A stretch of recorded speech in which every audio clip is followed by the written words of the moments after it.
नमस्कार दोस्तों, बिहार अपडेट में आपका स्वागत। आइए जानते हैं पूरी रिपोर्ट। बीजेपी प्रवक्ता संबित पात्रा ने कांग्रेस पर करारा हमला बोला है। उन्होंने कहा कि कांग्रेस का बिहार के प्रति अपमान साफ दिख रहा है। पहले पीएम मोदी की दिवंगत माता को लेकर बयान, फिर बिहारियों की तुलना बीड़ी से करना और अब अशोक स्तंभ का अपमान, यह सब बिहार का अनादर है। पात्रा ने कहा कि राहुल गांधी को ऊपर उठाने के लिए कांग्रेस नेताओं ने बिहारियों को नीचा दिखाया, लेकिन बिहारी राहुल गांधी को दिखा देंगे कि वह दरअसल सिर्फ एक शहजादा है। देखिए, जिस प्रकार से भारत भूमि के उस विशिष्ट अंग जिन्होंने हमें ज्ञान दिया, जिन्होंने हमें संस्कार दिया, बिहार के लिए जो अपमान का भाव कांग्रेस पार्टी के मन में है, वो समय समय पर दिख रहा है। सबसे पहले प्रधानमंत्री श्री नरेंद्र मोदी जी की माताश्री के लिए, दिवंगत माताश्री के लिए जिस प्रकार के अपमानजनक शब्दों का प्रयोग किया गया, उसके लिए तमाम बिहार की महिलाएं, माताएं सामने आई। उन्होंने बिहार बंद भी किया और इसके खिलाफ आवाज भी उठाई। तदोपरांत इससे कोई शिक्षा नहीं ली कांग्रेस पार्टी ने।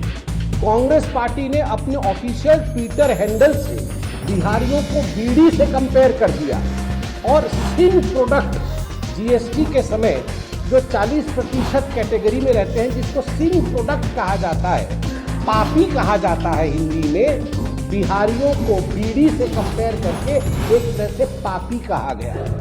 और आज दो ऐसी चीजें हुई हैं जो कहीं न कहीं पूरे बिहार की संवेदनाओं को, पूरे बिहार के भावनाओं को और बिहारी अस्मिता को ठेस पहुंचाती। श्रीनगर के हजरत बल में जिस प्रकार से अशोक चिन्ह जो कि सम्राट अशोक ने अशोक स्तंभ में स्थापित किया था, उसे तोड़ा गया। और कुछ नेताओं का यह भी कहना है कि क्या आवश्यकता थी वहां अशोक चिन्ह का होना। उसे जिस प्रकार से तोड़ा गया है, ये न केवल देश का अपमान है, यह अशोक सम्राट और स्वाभाविक रूप से अशोक सम्राट और बिहार, उनका जो मिलान है, प्रत्येक बिहारी का ये अपमान है कि आप अशोक चिन्ह को तोड़ेंगे। दूसरी बात, मुझे तो बड़े तकलीफ के साथ कहना पड़ रहा है, कांग्रेस पार्टी की जो कम्युनिकेशन की हेड है, जो मुख्य प्रवक्ता है, उन्होंने जिस प्रकार से राहुल गांधी को ऊंचा दिखाने के लिए बिहारियों का अपमान किया है। क्या शब्द थे उनके शब्द थे, लोग बड़े गंदे थे, पसीने टपक रहे थे, उनके हाथ कैसे मैले थे और उनके कपड़े कैसे मैले कुचैले थे।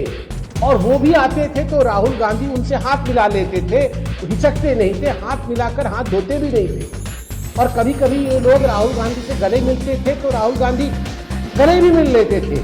राहुल गांधी जी को इन्फेक्शन हो सकता था, मगर फिर भी राहुल गांधी चिंता नहीं करते थे। क्यों? क्या बिहार के लोग बीमार हैं?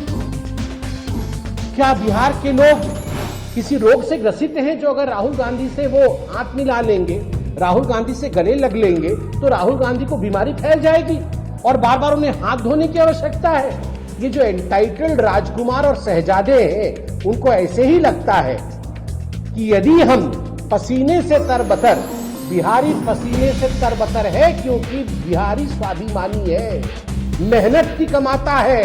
आज पूरे हिंदुस्तान में मेहनत की कमा के खाता है बिहारी, स्वाभिमान है बिहार में। आपकी तरह राहुल बाबा एंटाइटलमेंट नहीं है कि मेरी दादी, मेरे नाना, मेरी नानी, मेरे पिताजी, मेरी मम्मी, तो आपको तो पसीना आएगा नहीं। मगर स्वाभिमानी लोगों को पसीना आता है। उनके कपड़े फटे हुए भी हो सकते हैं, कपड़े फटे हुए हो सकते हैं, पसीना हो सकता है आ रहा हो, मगर दिल सोने का है। ये बिहारी है और उसको आप बीमार कह रहे हैं। राहुल गांधी, यही बिहारी आपको जवाब देगा और यही बिहारी आपको हरा के दिखाएगा कि आप वास्तविक रूप में केवल एक शहजादे हैं और बिहार को शहजादा नहीं चाहिए, काम करने वाला प्रधानमंत्री और काम करने वाला मुख्यमंत्री चाहिए। बहुत बहुत धन्यवाद। आप इस बारे में क्या कहेंगे? कमेंट बॉक्स में बताइए और बने रहिए हमारे साथ बिहार अपडेट।